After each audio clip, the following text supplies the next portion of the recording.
నమస్కారం ఘంటారావానికి స్వాగతం. ముందుగా ప్రధానాంశాలు. మే 13న వైకాపా మసైపోతుందన్న చంద్రబాబు. అహంకార జగన్ సర్కార్ పీడ వదులుతుందని వ్యాఖ్య.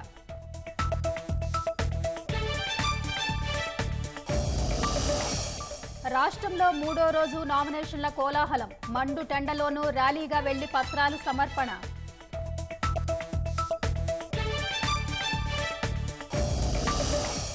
రాష్ట్రంలో జోరుగా కూటమి అభ్యర్థుల ఎన్నికల ప్రచారం. తెలుగుదేశంలోకి పెద్ద ఎత్తున వైకాపా నేతలు శ్రేణుల చేరికలు.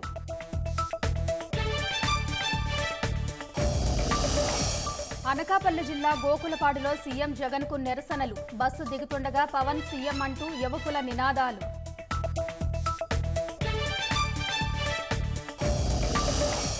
వివేక హత్యపై మాట్లాడకూడదని గ్యాగ్ ఆర్డర్ తెచ్చారన్న షర్మిల. హత్య రాజకీయాలు అంతం కావాలనే పోరాడుతున్నామని వెల్లడి. వడ్డెర యువకుడు దుర్గారావు కోసం రోడ్డెక్కిన కుటుంబ సభ్యులు. ఆచూకీ కోసం సిటీ ఆఫీస్ వద్ద ఆందోళన, అడ్డుకున్న పోలీసులు. వైనాడ్లోనూ రాహుల్కు గడ్డు పరిస్థితులేనన్న మోదీ. ఎన్నికల తర్వాత మరో స్థానాన్ని ఎంచుకోవాల్సి వస్తుందని ఎద్దేవా.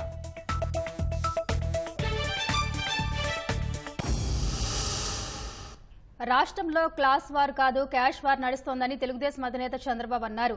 రాష్ట్రంలోని డబ్బంతా తాడేపల్లి ప్యాలెస్ కు వెళుతుందని వ్యాఖ్యానించారు. నెల్లూరు జిల్లా సర్వేపల్లి నియోజకవర్గంలోని పొదలకూరు ప్రజాగళం సభలో చంద్రబాబు పాల్గొన్నారు. రాష్ట్రంలో అవినీతి పరులను మట్టి కరిపించాలని పిలుపునిచ్చారు. కోర్టులో దస్త్రాలు చోరీ చేసిన దొంగను పట్టిస్తానని స్పష్టం చేశారు. ఎండల బాధుడు కంటే వైసీపీ ప్రభుత్వ బాధుడు ఎక్కువ ఉందని ఈ సభను చూస్తే నాకు అర్థమైంది. ఈ వేడిలో పుట్టే అగ్నిలో మే 13వ తారీఖున వైఎస్ఆర్ కాంగ్రెస్ పార్టీ మసైపోతుంది. తమ్ముళ్ళు, ఆ పార్టీ గెలిచే పరిస్థితి లేదు. అహంకార ప్రభుత్వం కూలిపోవాలి. ఈ ముఖ్యమంత్రికి ఒళ్ళంతా అహంకారం, విధ్వంసం, ఎక్కడికక్కడ దోపిడీ, ఇది తప్ప ఇంకేమీ తెలియదు. అలాంటి ముఖ్యమంత్రిని ఇంటికి పంపించాలా లేదా తమ్ముళ్ళు అని మిమ్మల్ని అడుగుతున్నా. కేజీఎఫ్ 1, కేజీఎఫ్ 2 చూడాలంటే కోలారుకు పోవాలి. కేజీఎఫ్ 3 చూడాలంటే సర్వేపల్లికి రావాలి. కేజీఎఫ్ అంటే Kakani Govardhan fields. Kakani KGF create చేసుకున్నావు, అందులోనే నిన్ను పాతి పెడతానని చెప్పి హెచ్చరిస్తున్నా. అక్రమంగా క్వాడ్జ్ తవ్వకాలు, సిలికా తవ్వకాలు, గ్రావెల్ తవ్వకాలు, ఈ అవినీతి మంత్రి ఎంత లోతుకు కూడిపోయాడంటే మళ్లీ పైకొచ్చే అవకాశమే లేదు. శాశ్వతంగా గోతులోనే ఉంటాడు. ఏమాత్రం అనుమానం అవసరం లేదు. నువ్వు కొట్టిన ఈ కొండలే, నువ్వు దోచిన ఈ సహజ వనరులే రేపు నీకు రాజకీయ సమాధి కట్టబోతున్నాయి. కబద్దార్, జాగ్రత్తగా ఉండమని హెచ్చరిస్తున్నా. ధాన్యం రైతు తన జీవితంలో ఎప్పుడైనా ఇంత కష్టం చూశాడా తమ్ముళ్ళు అని అడుగుతున్నా. కాకాని ఇలాకా ఈ నియోజకవర్గంలో మంత్రి వ్యవసాయ మంత్రి మీ కష్టాలు తీరాయని మిమ్మల్ని అడుగుతున్నా. అలాంటి అసమర్థ మంత్రి ఈయనొక సర్వేపల్లికి పుట్టినటువంటి వచ్చినటువంటి మన కర్మ ఇది. ఈయన అరాచకం, అక్రమ టోల్ గేట్ ద్వారా కృష్ణపట్నం నుంచి కంటైనర్ టెర్మినల్ తమిళనాడుకి వెళ్ళిపోతే 10,000 మందికి ఉపాధి కోల్పోయారు. అవునా కాదా అని మిమ్మల్ని అడుగుతున్నా. పాపం మా చంద్రమోహన్ రెడ్డి పోరాడి బక్క చిక్కిపోయాడు. అతను మాత్రం దోచుకొని ఒళ్ళు బలిసిపోయిందని చెప్పి కూడా నేను హెచ్చరిస్తున్నా. ఈ గూడూరు చుట్టుపక్కల ఒక్క సిలికాలో 4,500 కోట్ల రూపాయలు దోపిడీ. ఉదయగిరి నారాయణ అనే దళితులు చంపేస్తే చర్యలు తీసుకున్నారా తమ్ముళ్ళు అని అడుగుతున్నా. ఇలా వీళ్ళ అక్రమాలు, అరాచకాలపై పోరాడితే చంద్రమోహన్ రెడ్డి పైన 22 కేసులు పెట్టారు. నా మీద ఇంకొక కేసు ఎక్కువ పెట్టారు, 23 కేసులు పెట్టారు. రాష్ట్ర వ్యాప్తంగా మూడో రోజు నామినేషన్ల సందడి నెలకొంది. కొందరు అభ్యర్థులు ర్యాలీగా బయలుదేరి నామపత్రాలు సమర్పించగా మరికొందరు ఆర్భాటాలకు తావులేకుండా నామినేషన్ దాఖలు చేశారు. అభ్యర్థుల ర్యాలీలతో నామినేషన్ కేంద్రాల వద్ద సందడి వాతావరణం కనిపించింది. కర్నూలు జిల్లా బనగానపల్లెలో తెదేపా అభ్యర్థిగా బీసీ జనార్దన్ రెడ్డి నామపత్రాలు దాఖలు చేశారు. హంగు ఆర్భాటాలు లేకుండా కుటుంబ సభ్యులతో కలిసి తహసీల్దార్ కార్యాలయానికి వెళ్లి నామినేషన్ వేశారు.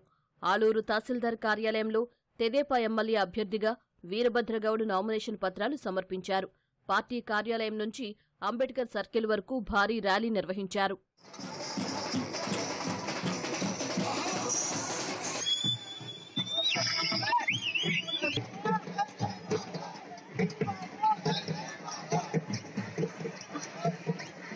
రాప్తాడులో కూటమి ఎమ్మెల్యే అభ్యర్థిగా పరిటాల సునీత, ఆమె తనేడు పరిటాల శ్రీరామ్ నామినేషన్ దాఖలు చేశారు.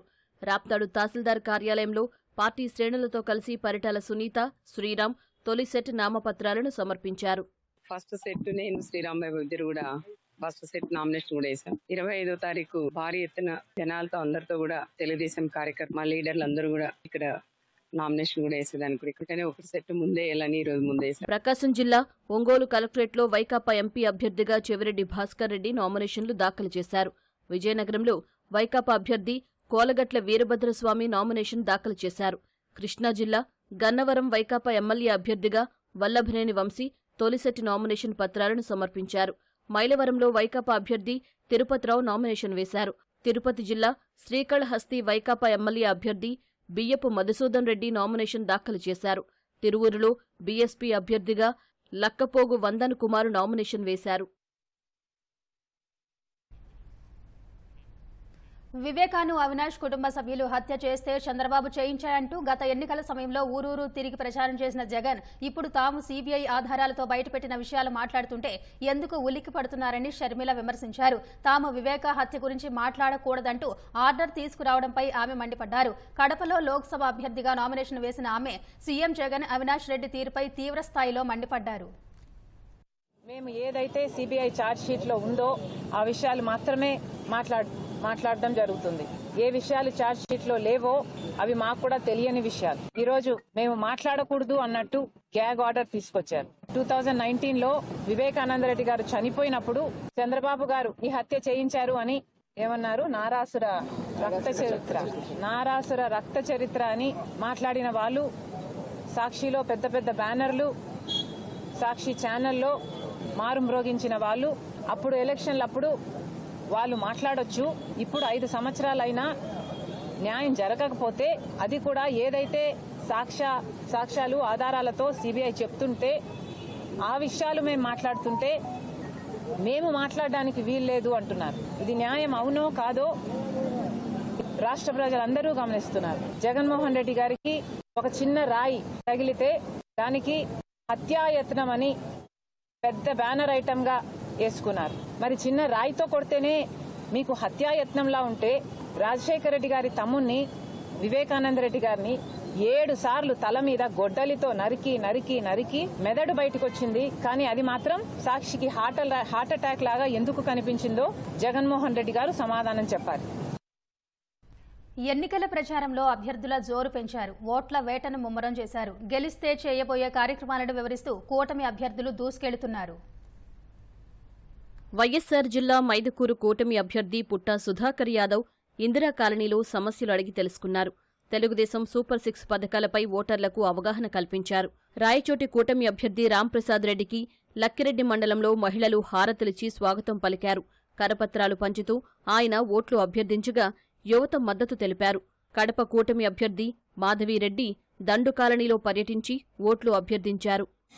మహిళలు ఇంట్లో ఉంటే కదా వాళ్ళకు 15 రూపాయలు, చదువుకునే పిల్లలు ఉంటే ఎంతమందినా 15 రూపాయలు వస్తుంది. అదే మౌతులో చదువుకున్న వాళ్ళకు 3,000 రూపాయలు ప్రతి నెల అకౌంట్ ఇస్తుంది. కర్నూలు జిల్లా ఎమ్మిగనూరు అభ్యర్థి బీవీ జయనాగేశ్వరరెడ్డి వెంకటాపురంలో ఇంటింటి ప్రచారం చేస్తూ సైకిల్ గుర్తుకు ఓటు వెయ్యాలని కోరారు. ఎమ్మిగనూరు వైకాపా అభ్యర్థి బుట్టా రేణుకను ఓడించాలంటూ ఆమె అల్లుడు తెలుగుదేశం బీసీ సెల్ రాష్ట్ర కార్యదర్శి సోమనాథ్ ఇంటింటి ప్రచారం చేస్తున్నారు. నెల్లూరు నియోజకవర్గ ప్రజలకు 43,000 ఇళ్లు కట్టించి ఇస్తానని కూటమి అభ్యర్థి నారాయణ హామీ ఇచ్చారు. ఆయన సతీమణి రమాదేవితో కలిసి ఆయన ఎన్నికల ప్రచారం నిర్వహించారు. ప్రకాశం జిల్లా దర్శి కూటమి అభ్యర్థి గొట్టిపాటి లక్ష్మి సింగనపాలెం గ్రామంలో రోడ్ షో నిర్వహించారు. ప్రభుత్వం ఏర్పడ్డాక మన రాష్ట్రం అభివృద్ధి వైపు పరుగులు తీస్తుందని నేను హామీ ఇస్తున్నాను. ఎన్టీఆర్ జిల్లా జగ్గైపేట కూటమి అభ్యర్థి శ్రీరామ్ తాతయ్య పెనుగంచిప్రోలులో ప్రచారం నిర్వహించారు. మహిళలు, యువత ఆయనకు ఘన స్వాగతం పలకగా సూపర్ 6 పథకాలను వివరించారు. ప్రజల స్వేచ్ఛను హరించిన వైకాపాకు ఎన్నికల్లో గుణపాఠం చెప్పాలని మచిలీపట్నం నియోజకవర్గ కూటమి అభ్యర్థి కొల్లు రవీంద్ర కోరారు. ఎంపీ అభ్యర్థి వల్లభనేని బాలశౌరితో కలిసి బందరు మండలం పెద్దపట్నంలో ఎన్నికల ప్రచారం నిర్వహించారు. నందిగామ నియోజకవర్గ కూటమి అభ్యర్థి తంగిరాల సౌమ్య డీవీఆర్ కాలనీలో ఎన్నికల ప్రచారం నిర్వహించారు. 6 గ్యారంటీలను ప్రజలకు వివరించి కరపత్రాలు పంచారు. పశ్చిమ గోదావరి జిల్లా తణుకు కూటమి అభ్యర్థి ఆరిమిల్లి రాధాకృష్ణను గెలిపించాలంటూ ఆయన సతీమణి కృష్ణ తులసి ఇంటింటి ప్రచారం చేశారు. మహిళలతో కలిసి 19వ వార్డులో పర్యటించారు. శ్రీకాకుళం జిల్లా ఆముదాల వలస కూటమి అభ్యర్థి కూన రవికుమార్ చీముల వలసలో ప్రచారం నిర్వహించారు. ఇంటింటికి వెళ్లి సూపర్ 6 పథకాలు, కరపత్రాలను పంపిణీ చేశారు. ఎన్నికలు సమీపిస్తున్న వేళ తెలుగుదేశంలోకి చేరికలు జోరందుకున్నాయి. 5 ఏళ్ల జగన్ పాలన చూసి విసుగెత్తిపోయిన వైకాపా శ్రేణులు తెలుగుదేశం వైపు చూస్తున్నాయి. రాష్ట్రం అభివృద్ధి కావాలంటే జగన్ పాలన పోయి చంద్రబాబు పాలన రావాలని ఆకాంక్షిస్తూ తెలుగుదేశం కండువా కప్పుకుంటున్నారు. పల్నాడు జిల్లా గురజాల నియోజకవర్గంలో తెలుగుదేశంలోకి భారీగా చేరికలు జరిగాయి. పిడుగురాళ్ల మండలానికి చెందిన 250 కుటుంబాలు తెలుగుదేశం తీర్థం పుచ్చుకున్నాయి. కూటమి అభ్యర్థి ఎరపతినేని శ్రీనివాసరావు వారికి పార్టీ కండువా కప్పారు. తెలుగుదేశంతోనే రాష్ట్రాభివృద్ధి సాధ్యమన్న ఎరపతినేని వైకాపా పాలనలో విసుగు చెందిన అనేక మంది తెలుగుదేశంలో చేరుతున్నారన్నారు.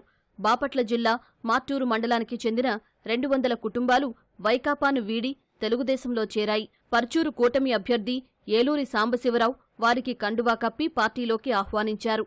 అవనిగడ్డ నియోజకవర్గంలో వైకాపాకు భారీ షాక్ తగిలింది. నాగాయలంక మండలానికి చెందిన అగ్నికుల క్షత్రియ కులానికి చెందిన 200 కుటుంబాలు కొనకళ్ల నారాయణ ఆధ్వర్యంలో తెలుగుదేశంలో చేరారు. 5 గ్రామాలకు చెందిన వైకాపా నాయకులు, కార్యకర్తలు భారీ ర్యాలీ నిర్వహించారు.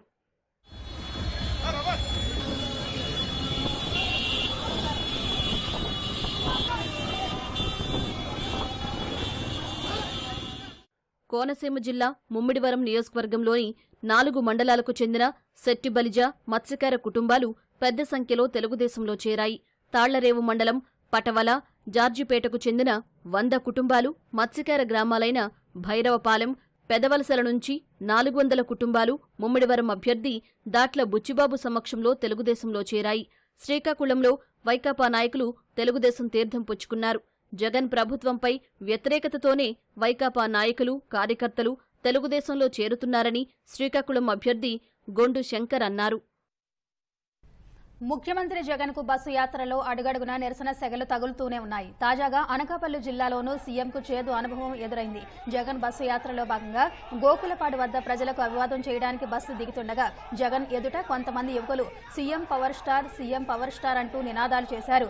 పోలీసులు అక్కడికి చేరుకుని నినాదాలు చేయవద్దని హెచ్చరించారు.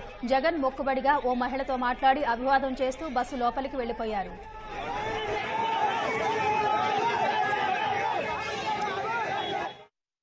జగన్ పై గులకరాయి దాడి కేసు వ్యవహారం ఇంకా కొలిక్కి రాలేదు. నిందితులను పట్టుకునే సాకుతో అమాయకులను బలి చేస్తున్నారంటూ విజయవాడ సిపి కార్యాలయం ఎదుట వడ్డెర సంఘం నేతలు ఆందోళనకు దిగారు. తప్పుడు కేసు పెట్టి మైనర్ను ఇరికించారని మండిపడ్డారు. పోలీసుల వేధింపులతో వేముల దుర్గారావు కనిపించకుండా పోయి 6 రోజులైందని వారి కుటుంబ సభ్యులు వాపోయారు.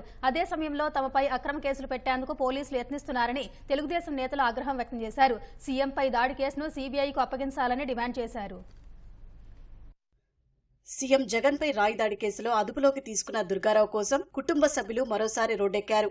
4 రోజులుగా దుర్గారావు ఎక్కడ ఉన్నారో పోలీసులు చెప్పడం లేదని, వెంటనే చూపించాలంటూ అతని భార్య, కుటుంబ సభ్యులు, వడ్డెర సంఘం నాయకులు విజయవాడ సిపి కార్యాలయం వద్ద ఆందోళన చేపట్టారు.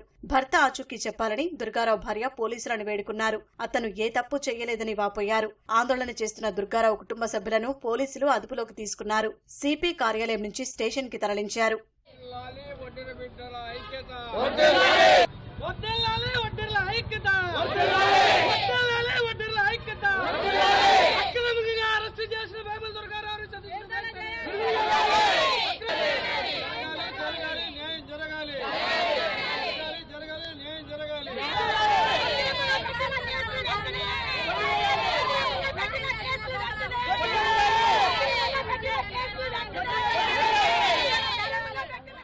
అసలు ఇంతవరకు ఆచూకీ లేదు, చెప్పుకోకుండా తీసుకెళ్లిపోయారు. అసలు ఏం తెలియట్లేదు. నా భర్త నాకు చూపించండి. ఇప్పుడు నా భర్త నాకు చూపించాలి. ఈ రోజు కోర్టుకి తీసుకురావాలి. నా భర్త తప్పుంటే ఆ రోజు సతీష్తో పాటు తీసుకొచ్చేవాళ్ళు. నిందితుడిని తీసుకొచ్చారు, వాడి పక్కన వాడిని తీసుకొచ్చారు. నా భర్తకి ఏ తప్పు తెలియదు కాబట్టి, మీ దగ్గర ఆధారాలు లేవు కాబట్టి మీరు దాచిపెడుతున్నారు. నా భర్తను తీసుకురండి. రాష్ట్రంలో డీజీపీ, సిపి, ఏసీపీ అంతా పోలీస్ సిండికేట్ గా ఏర్పడి తప్పుడు కేసులతో నిత్యం వేధిస్తున్నారని తెలుగుదేశం పొలిట్ బ్యూరో సభ్యుడు బొండా ఉమ ఆగ్రహం వ్యక్తం చేశారు. తప్పుడు కేసులో తనను ఇరికించాలని చూస్తున్న పోలీసుల్ని వదిలిపెట్టబోమని హెచ్చరించారు. సీఎంపై గులకరాయి డ్రామా కేసులో మైనర్ బాలుడిని పోలీసులు అన్యాయంగా అరెస్టు చేశారని తెలుగుదేశం అధికార ప్రతినిధి పట్టాభిరామ్ ఆరోపించారు. పులివెందుల వ్యక్తులను సాక్షులుగా పెట్టి వడ్డెర కులస్తుల్ని బలి చేస్తున్నారని మండిపడ్డారు. దొంగ బర్త్ సర్టిఫికేట్ సృష్టించి కోర్టును తప్పుదోవ పట్టించారని ఆరోపించారు. ఓడిపోతామనే భయంతో వెల్లంపల్లి శ్రీనివాస్ ఇలాంటి డ్రామాలకు తెరలేపారన్నారు. కేసును తప్పుదోవ పట్టిస్తున్న కాంతి రాణాను సిపి బాధ్యతల నుంచి తప్పించాలని డిమాండ్ చేశారు. 2019 ఎన్నికలకు ముందేమో కోడికత్తి డ్రామా, ఇప్పుడేమో గులకరాయి డ్రామా. వేముల సతీష్ కుమార్ పోలీసులు కూడా ఆ విషయం తెలుసు. తాము అరెస్టు చేసినటువంటి యువకుడు మేజర్ కాదు, అతను ఇంకా మైనర్ బాలుడు తెలిసి దీనిని కప్పిపుచ్చుకోవటం కోసం ఒక ఫేక్ బర్త్ సర్టిఫికేట్ ని సృష్టించారండి. ఇది అతని ఒరిజినల్ ఆధార్ కార్డు, ఇది పోలీసులు సృష్టించినటువంటి ఫేక్ బర్త్ సర్టిఫికేట్. రిమాండ్ రిపోర్ట్లను 19 సంవత్సరాలను వేస్తారు. ఏమండి కాంతిరాణ గారు, కొద్దిగానే సిగ్గుందా మీ డిపార్ట్మెంట్కి? రాష్ట్రంలో ఉన్నటువంటి AP child rights commission Apparao గారు, అయ్యా అప్పారావు గారు, మీరు ఎక్కడ పనుకొని నిద్రపోతా ఉన్నారో మాకు తెలియట్లా, మీరు మాట్లాడరా? ఇన్ని లోపాలు, ఇన్ని తప్పులు మీ వైపున పెట్టుకుని నిన్న బోండామ్మ గారి ఇంటి దగ్గరికి, కార్యాలయం దగ్గరికి పోలీసులను పంపిస్తారా? వాళ్ళ ప్రజల పక్షాన గట్టిగా పోరాడేటటువంటి వ్యక్తి బోండామ్మ గారు. బోండామ్మ గారి ఇంటికి పోలీసులను తర్వాత పంపిద్ది గాని ఈ ఫేక్ బర్త్ సర్టిఫికేట్ కి సమాధానం చెప్పండి సార్. పోలీసుల కస్టడీలో ఉన్న మైనర్ బాలుడు సతీష్ ను తల్లిదండ్రులు కలిశారు.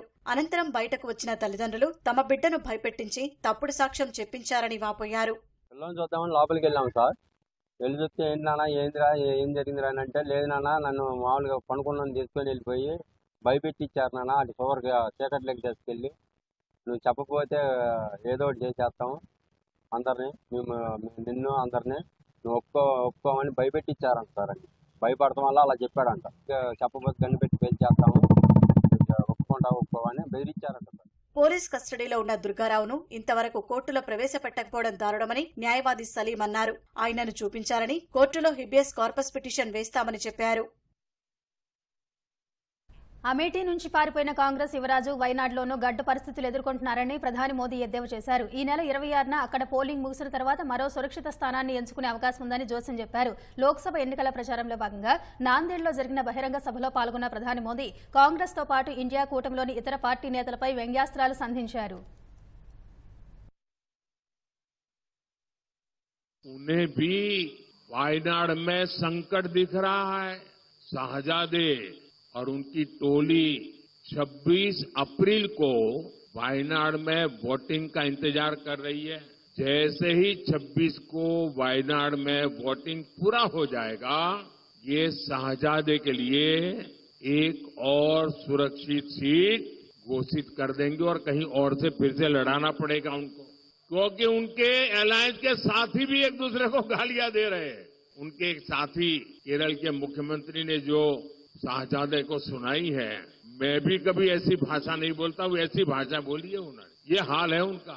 अब जैसे इन्होंने अमेठी से भागना पड़ा, अब मान के चलिए वो वायनाड भी छोड़ेंगे.